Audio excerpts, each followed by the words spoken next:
আজ প্রথমবারের মতো আমাদের অপরাজিতা গাছে ফুলে ভরে গেছে। একদিনে এতগুলো ফুল ফুটবে আমি কখনো কল্পনাও করতে পারিনি। এর আগে প্রতিদিন ৩টা ৪টা করে ফুল ফুটতো এবং এটা দিয়ে আমাদের রেগুলার চার যে পানীয় অর্থাৎ চা খাওয়াটা হয়ে যেত। তো আজকে যেহেতু অনেকগুলো ফুটছে, তো আমরা চেষ্টা করব এটাকে সংরক্ষণ করে রাখার। এজন্য যতগুলো ফুল ফুটছে এইটা সবগুলো আমরা উঠায়ে আমরা একটা পাত্রে রেখে দিলাম এবং এগুলোকে আমরা শুকাবো।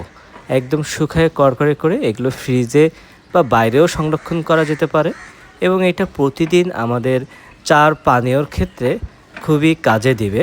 এবং তোমরা দেখতে পাচ্ছ যে আমার এই নীল অপরাজিতা ফুলগুলো কত সুন্দর দেখাচ্ছে। আর এইগুলা যখন আমরা শুকাতে দিব এগুলো একদম ছোট্ট হয়ে যাবে, মানে অল্প হয়ে যাবে। তো এখান থেকে প্রতিদিন ৩-৪টা পাপড়ি দিয়ে মোটামুটি আমাদের প্রতিদিনের চা খাওয়া হয়ে যায়। ধন্যবাদ।